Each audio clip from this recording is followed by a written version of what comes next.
ناظرین، جب کسی عورت کا گلا بند ہو رہا ہو، جس کو سانس لینا مشکل ہو رہی ہو، تو اس وقت تشخیص کرنا بہت ضروری ہے، کیونکہ جو ظاہری علامت انسان کو محسوس ہو رہی ہوتی ہے یا مریض اپنی زبان سے بیان کر رہا ہوتا ہے، وہ یہی کہتا ہے کہ جی میرا سانس بند ہوتا ہے، میرا گلا بند ہو رہا ہے، میرے گلے میں کوئی مسئلہ ہے، کیونکہ گلے کا بند ہونا، سانس میں مشکل کا پیش آنا، یہ انسان کے لیے بہت بڑا مسئلہ ہوتا ہے۔ اب ظاہری طور پر یہ علامت تو گلے میں نظر آ رہی ہوتی، لیکن جو ہے عورت کے رحم میں یہ بیماری ہوتی۔ جب مسئلہ رحم میں ہو تو ظاہری علامت بن کر جو ہے وہ گلے میں نظر آتی۔ یہ کس وقت نظر آتی ہے؟ ناظرین، جب عورت کے رحم میں اعصابی جو پردہ ہوتا ہے اس میں جب سوزش ہو جائے، اس سوزش کی وجہ سے عورت کے ظاہر کے اندر یہ علامت نظر آتی ہے کہ اس کا گلا بند ہوتا ہے، اس کے گلے میں کوئی چیز پھنستی ہے، سانس جو ہے وہ مشکل سے آ رہا ہوتا ہے، اور مریض بھی کبھی گلے کو دباتا ہے،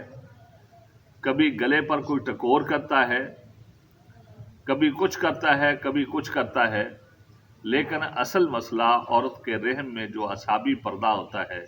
اس کے اندر سوزش ہوتی ہے۔ اور کئی عورتوں کو تو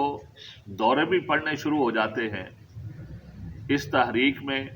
اور اس سوزش کی وجہ سے۔ تو ناظرین، جب ایسی کیفیت ہو تو اس وقت جو ہے تشخیص بہت ضروری ہے، اور یہ ساری باتیں میں آپ کو اس لیے بیان کر رہا ہوں، اس سے پہلی ویڈیو کے اندر بھی ہم نے بیان کی ہے،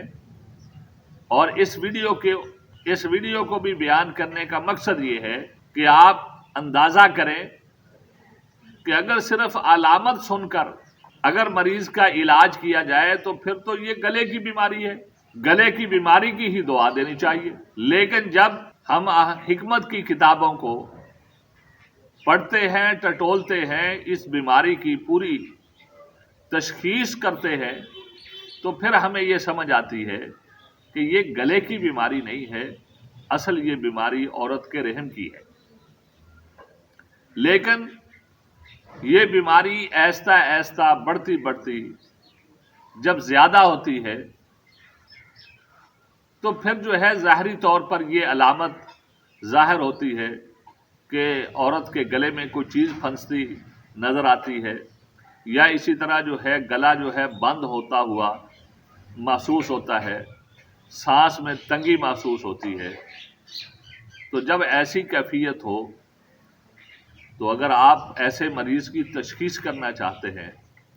نبض دیکھیں گے تو گہرائی کے اندر ہوگی اور سست ہوگی، جس کو ہم حکمت کی زبان میں اعصابی تحریکی نبض کہتے ہیں۔ اگر ایسے مریض کا آپ پیشاب چیک کریں گے تو اس کا سفید رنگ کا پیشاب ہوگا۔ اس لیے بیماری کا علاج کرنے سے پہلے تشخیص لازمی ہے۔ اگر صرف علامتوں پر دوائی دی گئی تو کبھی فائدہ ہوگا، کبھی فائدہ نہیں ہوگا۔ اس لیے ہر جو ہے طبیب کو تشخیص پر محنت کرنی چاہیے، کتابوں کو بار بار پڑھنا چاہیے، کیونکہ جو ہمارے بڑے حکماء گزر گئے ہیں، جنہوں نے نبض کے بارے میں، پیشاب کے بارے میں، جسم کی رنگت کے بارے میں بہت ساری ظاہری علامات لکھی ہیں، جن کے اندر وہ تفصیلاً بیان کرتے ہیں کہ جب کیفیت یہ ہو، یہ ظاہری علامات نظر آ رہی ہوں، اس وقت بیماری فلاں جگہ پر ہوتی ہے، لیکن ظاہری علامت فلاں جگہ پر ہوتی ہے۔ تو اس لیے ہر بیماری کا علاج کرنے سے پہلے تشخیص وہ ضرور کریں، اور اس کے اندر پوری جو ہے اپنی ذہانت جو ہے وہ لڑا دیں۔ یہ نہیں کہ جس طرح عام طور پر بہت سارے حکماء کو ہم نے دیکھا ہے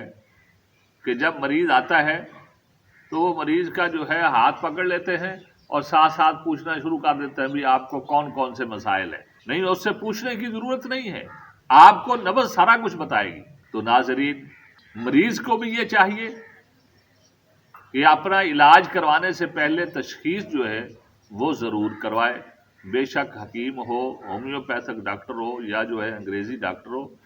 جب آپ اس کو تشخیص علاج کے لیے اس کے پاس جائیں، اس سے پوچھیں کہ جی آپ مجھے بتائیں مجھے بیماری کیا ہے۔ اگر تو وہ بیماری صحیح سمجھ سکا ہے تو علاج کروا لیں، اگر اس کو پتہ ہی نہیں چلا کہ آپ کی جو ہے بیماری کیا ہے، صرف آپ کی ظاہری علامات پر جو ہے وہ علاج کرنا چاہتا ہے، تو پھر وہ کبھی علاج ٹھیک ہوگا کبھی غلط ہوگا۔ تو ناظرین، اگر ہماری یہ ویڈیو آپ کو اچھی لگی ہے، اس کو لائک بھی کریں، شیئر بھی کریں اور ہمارے چینل کو سبسکرائب بھی کریں۔ جزاک اللہ خیر۔